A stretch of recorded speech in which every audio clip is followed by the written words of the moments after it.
So welcome back everybody to another episode of Build and Drive, where today we're going to look at how much this N52 rebuild actually cost. So if you guys have been following the channel, you know that our BMW 325i E90 was burning oil at about 1 liter per 300 kilometers, and I knew the engine was toast. So we went ahead and got a core on eBay, a cheap one. It was in a car fire, and we rebuilt it. Took it on Nürburgring, took it on Hockenheimring, more videos like that coming soon. And even though we rebuilt the car, it's still burning a bit of oil, and we're trying to figure out why. So I'm doing a bunch more videos that are coming up soon. Like, for example, comparing a 5W30 to a 5W40. We got the oil analysis lab report back, so I'm making a video on that. We're going to do a 20,000 kilometer update, like pull the plugs, check the compression, see what's actually going on. And the moment that the weather warms up, we're going to tear apart the old engine and actually see what went wrong with it. Was it rings? Was it cylinder wall scoring? What actually happened to that old engine? And that's all coming up soon. So if that interests you, don't forget to subscribe. Thank you to everyone who has subscribed so far and dropped likes on the videos. It's really helped the channel grow in the past year. I am just blown away. So let's just get into this right now. How much did the engine cost? So the short answer is, I'm going to show my screen here. So of course, in any engine rebuild, there are parts and there are tools. And I had none of the tools required to do the rebuild. I had to buy everything, or almost everything. So depending on what you already have, you can save a ton of money here. And also depending on what you need to do to the engine, that can also save you a ton of money. So in short, I had in parts 1,700 euros, but that includes a donor engine I paid 650 euros for. So just take this, I'm going to be doing this in euros, but you can kind of think of it as in dollars as well. It's around the same. So I paid about $1,700 euros in parts. However, 650 of that was a donor engine that I got off of eBay and rebuilt the donor engine. So I can still go sell my old block, and whatever I get for that will deduct from here and bring this number down. So the next biggest item was, of course, rebuild parts, head gaskets, and valve stem seals, and piston rings, and all that stuff. And I'm gonna go over that right now in a couple minutes. But pretty much we have all the parts there. Let's move on to the tools really quickly. I didn't have an engine crane. Didn't have an engine stand. Those were two big items. I also got the balancer for the crane.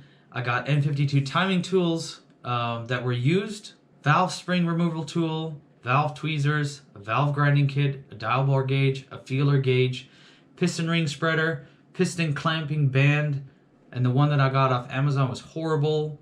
I could barely get the piston rings squeezed in there. It was terrible, so don't skimp on that. Plastic gauge for checking the bearings. I got some Torx set, like a, how do you explain this? Like an inner Torx set, bit set, so that we could take apart the head. And I show you all of this in the other videos, by the way. If you're like wondering, hey, what is that? Just go watch the other videos where, for example, where I remove the head, and I explain every single tool and what size socket and stuff I use. So just go and watch the other videos. Yeah, a bunch of tools. What was really needed here? A torque angle gauge. I bought 3 different torque angle gauges, and of course the more expensive one worked the best. Assembly lube, clutch alignment tool, a micrometer, the pickup magnet tool, like it's on a little extendable stick. That was super helpful for grabbing stuff, and of course some vice grips. And then there's some other stuff that we needed, like we didn't actually need the dingleberry hone. You don't do that on an alusil block. Don't dingleberry hone your block, although ours it turned out to be okay, but don't do that. RTV, a rubber hammer, shop light, a 20-liter oil pan, a table, rags, brake clean, lots of gloves. I mean, this isn't everything, but yeah. So there are the 2 prices. Now, if you're going to a machine shop, of course it's going to be a lot more, and that depends on your location. No one can estimate how much that's going to cost. I know the 50s kid who's done an E46 rebuild has an estimate of the costs from the shop from where he's from in the US, in Florida somewhere, Maybe I'll go grab that link and link his video down below as well. But let's go into now all the parts that I bought and didn't buy. I actually returned a bunch of stuff because I didn't need it. So of course we have a new CCV.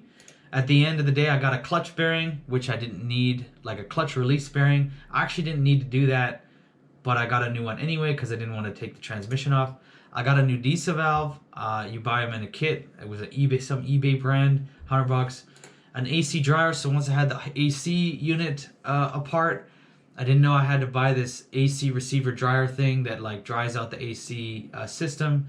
Because if it's exposed to air for more than 24 hours, you should replace that. I have a video on that. An O-ring set, because it costs the same amount to buy a whole O-ring set. It costs the same amount as buying like the one O-ring that I needed from BMW. I could just get a whole set of them. So off Amazon. A new plastic under tray for the engine cover, like a plastic engine cover thing. And then of course lots of different fluids. Oil filter, power steering fluid, brake fluid, coolant, all that stuff. Now, let's get into the parts for the rebuild. I didn't order everything you needed for the rebuild, but I've tried to put everything here, or almost everything.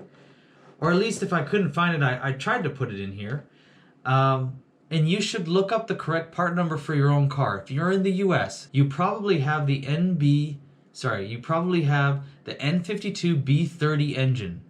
The B25 engine was only sold in Europe, I think. The comment section is gonna tell me in the moment I post this. But the parts are different, guys. So understand that if you have a N52 B25, this stuff should work for your car, whether it's in an E90, an E60, whatever. So let's look at the different gasket sets. I saw online that I could buy a whole gasket set for like 130 euros, but it's a Chinese no-name brand, and it's all just like, I don't even know if it has a full list of what's in there, but you have a picture on eBay of what's in the gasket kit. So you could save a ton of money by just buying an eBay gasket kit now. But if you like the car and you know you're gonna keep it a long time, maybe just spring for some more expensive stuff. So that's what I did. I bought the Victor Reinz head gasket, Victor Reinz head bolts, and all that stuff. I have a whole nother video of me unboxing all the parts that I had. And the brands, and I'll link that down below. You guys can go watch that after this. But here's what you need for the rebuild. So, I think I did this from bottom to top of the engine. Something like that. Or I tried to. So, oil sensor O-ring. I just reused mine. Oil pan gasket. Bought a new one, Victor Reinz. Oil pan bolts. I bought a new set. They're aluminum bolts and they stretch, especially on the oil pan. You know, when you torque them down, they stretch a bit, so you can't reuse them. Also, if you have the manual transmission, it's a different set of bolts. If you have the automatic transmission, it comes with the longer bolts, so you have to know which set to get. So just be wary of that. Rear main seal, front main seal. I didn't replace mine. If your car's not leaking, then I suggest you just leave it, because sometimes replacing them, you get a leak and you have to redo all that work again. So that's up to you guys. I didn't replace mine. Save some money there. There's a pulse sensor seal and an oil return pipe gasket. Now, that's for the automatic transmission, not the manual. They have the manual transmission has a steel pan, and it's welded to it, so you don't need to replace that. So any of these things, you can go click on the link and then go and click on back to diagrams, and it'll show you the actual diagram of what I'm talking about. So you can go click on like, oh yeah, that's what that is. It's there. So just so you guys know, if you're not understanding what I'm trying to say here. All right, aluminum head bolts. So this is like on the head, there are 4 bolts that are aluminum that you need to get. I didn't know that. Didn't come with the cylinder head bolts, which are like these the big, thicker, longer ones. So then you need cylinder head bolts. I got the Victor Reinz ones. Head gasket, Victor Reinz. Valve stem seals were L-Ring, I think, brand. Valve cover gasket, probably Victor Reinz. Valve cover bolts. Because it's the valve cover, I had like so many valve cover bolts, seriously. Because I had the two engines, right? So I had so many valve bolts.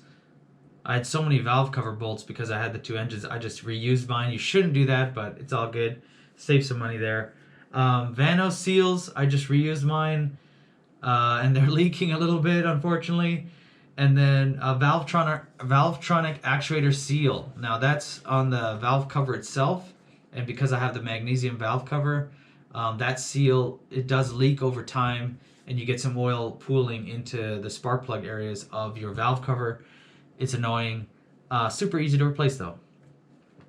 So, and one of the reasons why I didn't put any of the prices here is because the prices will change based on your location, and you can get good deals on different websites. So I just put the part numbers here, and so you guys can go look it up. If you just take this part number, Google, put it into eBay, put it into your other websites, wherever you're looking for parts, and it should pop up. The part should pop up for you. Now, I highly recommend you just go to realoem.com, sign up for an account, and then click and put in all your engine specs and where you're from, if you're from Europe, if you're from the US, wherever, and it will give you the right part numbers for your car. So these are, disclaimer, these are only for the N52 B25. All right, bottom end, crank pulley bolt.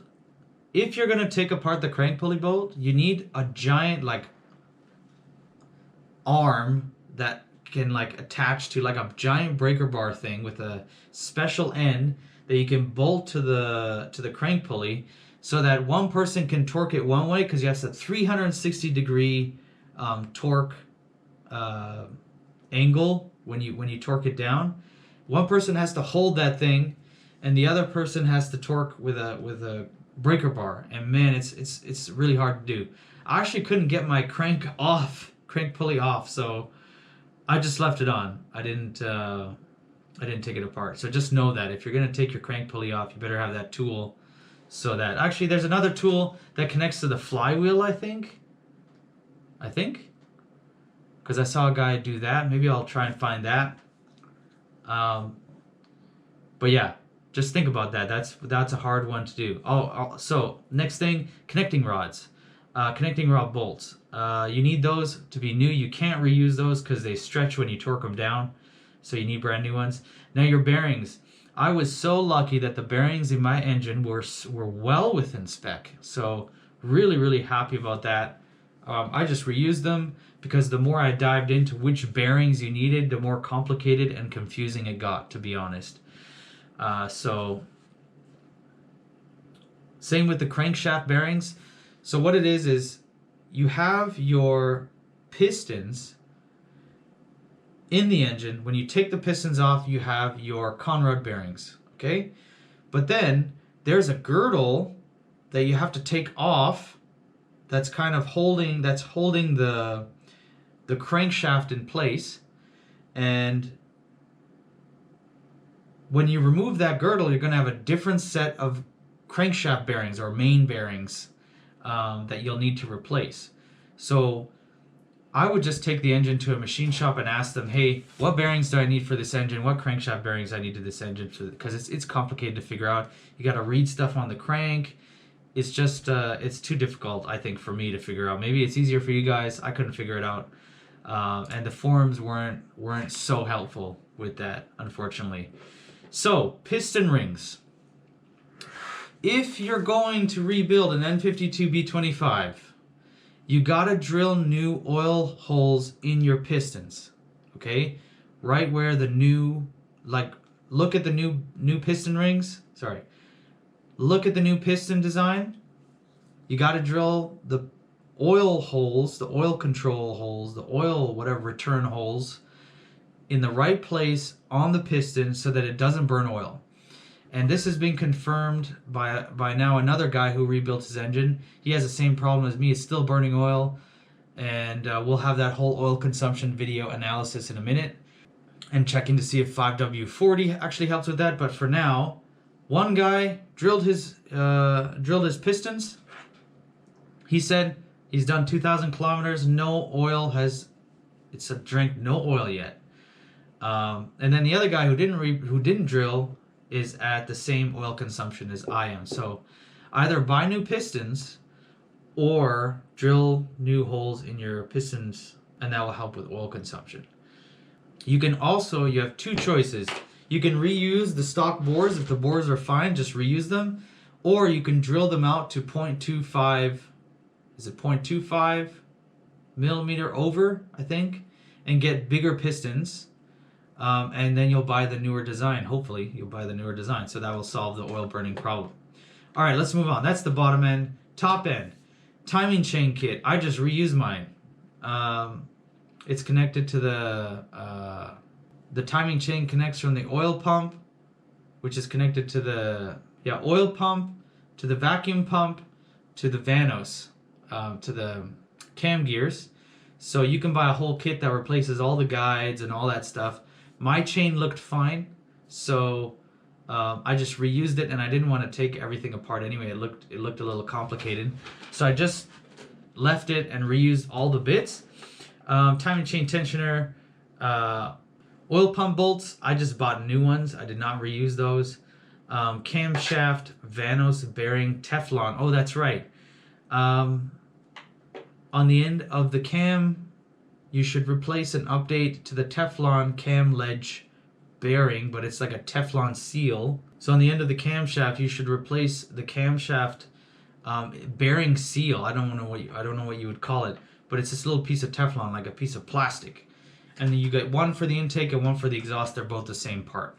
Because what happens with the metal ones is it grinds a groove in the cam bearing ledge.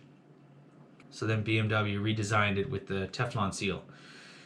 Exhaust hydraulic lifters. So in your engine, you got this little lifter thing that pumps oil pressure that helps move the lifters. And I was able to reuse most of mine just on cylinder 6. There were 2 that were worn out on the exhaust side. And I think that's where the engine gets its famous ticking from. So I suggest you replace those or replace all of them. If they're squishy, don't reuse them. I should have maybe just replaced all of them, but what can I do? It's all good. And also, if you're going to reuse them, I suggest you clean them out. What I did in my video supposedly was not enough, according to the comments. There's a way to actually get in there with like a paper clip and clean them out even more, which I suggest that you do. So then, oil pump tube gasket. Oh, that's right. So the oil pickup tube, I think this is, not oil pump. Oil pickup tube gasket, which goes to the oil pump rebuild chain plus guide. I don't know what this is. Back to diagrams. Don't know why I put that there. Chain only, okay. Oil filter housing gasket. Okay, so oil filter housing gasket, there's 2 gaskets for the oil filter housing. New O-rings on fuel injectors. If you've already gone that far, you should just replace those. And then here's some other ones. Trans shaft gasket, the small little $10 one. I made a video on that. Exhaust manifold gaskets. I think I could have just reused mine. Trans shaft mount. Trans shaft mount. What is this? Trans shaft seal. 328. Oh yeah. So if you're taking apart your transmission, the input shaft, you can replace the seal on that. I didn't do that though. I don't know why that's there. DISA valves, yeah. So there's still so much more stuff that we could have replaced, but this is going to get you started. And I mean, we've done now like 20,000 K on the engine, and everything seems to be fine except for a few gaskets and not gaskets, O-rings and things like that I just forgot to put back on. So I hope this gives you a little bit of insight into how much an engine will cost to rebuild in your garage. Now, can you do this for cheaper? Heck yes. If you can borrow tools, if you can just take your engine out and have it sit for like a month or 2 months or 3 months, if you collect all the parts and you can try to knock this out yourself, and you're not waiting around like I was for parts. I waited like 3 weeks for that valve that broke. Then you could do this a lot cheaper. Now, but yeah, if you go to the machine shop, it's going to cost more. So it really depends on what you want to do. Mine was a cheap budget DIY garage kind of backyard rebuild. And it survived Nürburgring. It survived Hockenheimring a few times. I'm still editing Nürburgring. Got to do that. Thank you for the reminder. But yeah, this is why I did this. Cheap rebuild. Go beat on the car for a couple of years, and then we'll move on to like some sort of M3 or something like that. But I just don't have the money for that at this moment.